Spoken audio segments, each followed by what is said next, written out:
But I think that one of the things that really helped us to have a healthy relationship was that we knew who we were, we knew what we wanted, and we were both committed to giving the best to that person. And so it's like, I'm going to be my best because you deserve the best. I'm going to communicate with you because that's what you deserve. And once you start getting in your own mind and you start thinking of it as like a game and a competition, you're out of it. Like, you've already lost. You have to be able to be with somebody who's going to allow you to be your full self. If you feel like you have to hide things, that's a sign. Don't ignore the signs that come up.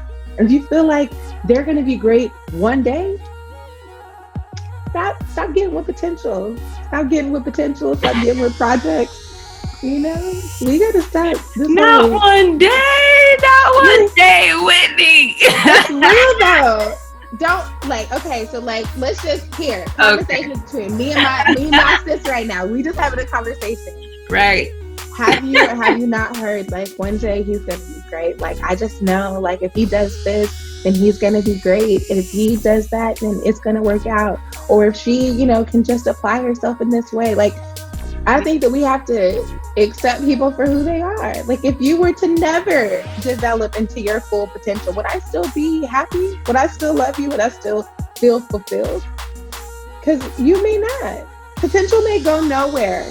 Shoulda, coulda, woulda's out here in these streets. Like, we got to stop playing like it's forever. When we talk about marriage as Christians, we're talking about a lifetime commitment. And I think that that's the other thing is that I think that when we get into these relationships where we pretend, we play house and we play husband and wife, when we break up, we practice divorce, all of it. And so we get into our mindset like, hey, if it doesn't work, I can just go. If it doesn't work, I can just go. And I think that it makes it so easy. And not to say that you shouldn't leave a relationship if it's bad. If it's unhealthy, if you are not safe, you should go. You should go. If you need to go, you should go. I believe in that. And I'm not trying to say like, oh, go get a divorce, but like, don't let this man beat you.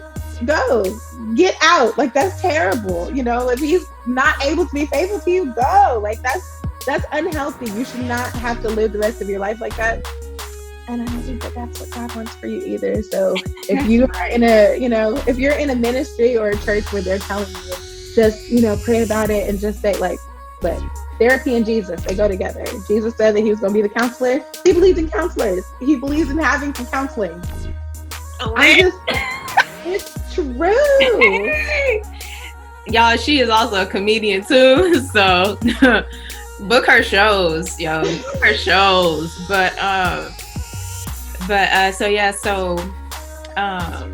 You said a lot of really good things in there about starting maintaining those healthy relationships. And so what can you say to people who are confused? Like when circumstances just get confusing, what can keep them grounded? And more like, what keeps you grounded in those confusing situations?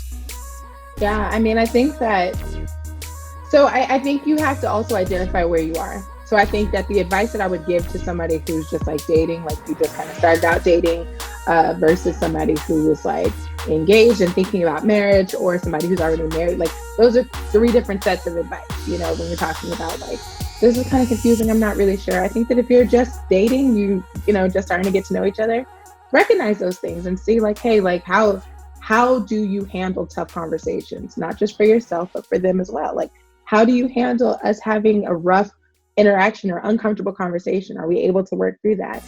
When you're, engaged, like the level of it, like how do we get to the other side of this? Like, are we able to make it? And thinking about, like if we were married or if we had kids or a mortgage or, other things riding on this relationship, and it wasn't so simple for us to just walk away or leave or take a break, like are we able to get through some of these rough spots? And then for those that are married, I think you have to remember why you got married. You gotta, again, having God at the center, God in the middle of your relationship, being able to go to God and pray. Because I believe that God can give you very clear advice. Some people are like, oh, it's in the clouds and he'll speak through, I think that God speaks to all of us. I don't think that you have to wait for a Sunday sermon for you to hear from God. I think that if you have a prayer life, God will speak to you and he'll give you advice and he'll guide you in the right direction. And I think that when you get into these cloudy spaces, I think going back to the self-care piece, you you gotta take care of yourself.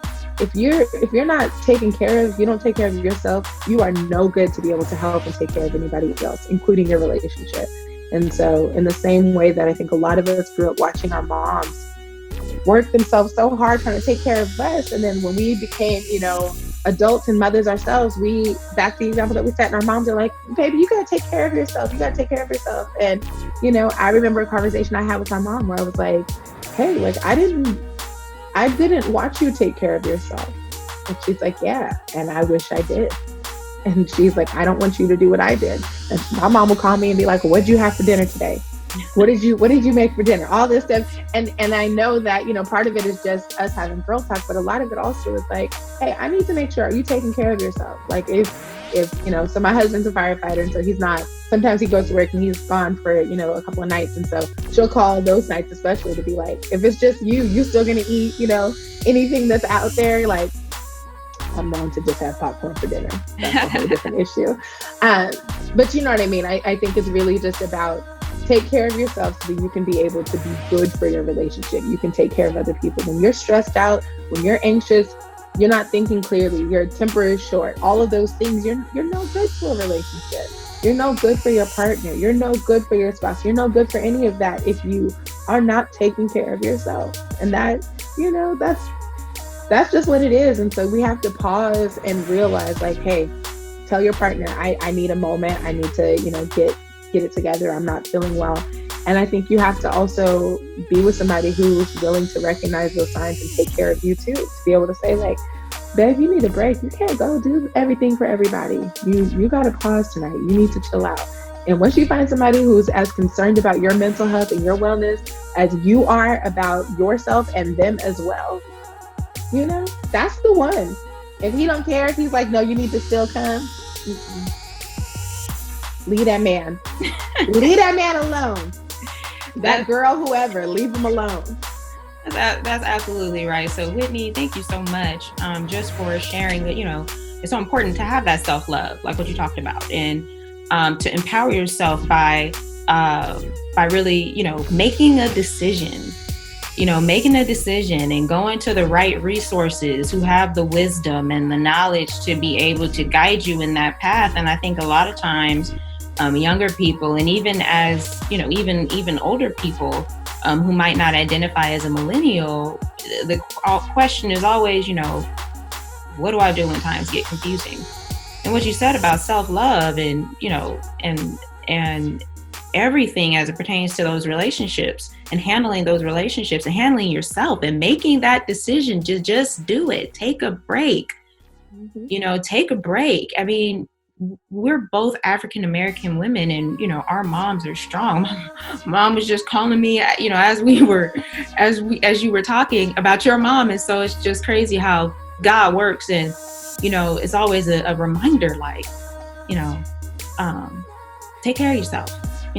Make sure you have those people in your corner, and extend that same energy to those, so that it always comes around for full circle. Right.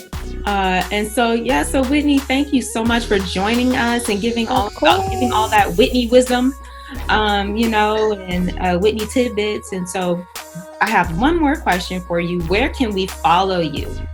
And on your platforms, as well as how can we stay connected to you on social media?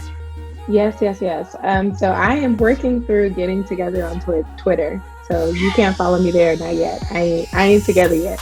I'm gonna get there though. Because I feel like all the random things that I gotta say probably belong on Twitter. I should move my other platforms.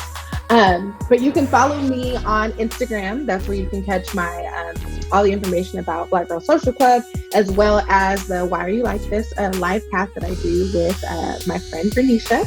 And so my Instagram is Ginger Lee. I know this a lot. Ginger, GingerLee _ 1403. 03. I shouldn't say O. Y'all might look for the O. But GingerLee _ 1403. And then on Facebook at Whitney Henry. And eventually, I'll be on Twitter too. So follow me on all things. I would love to connect with everyone.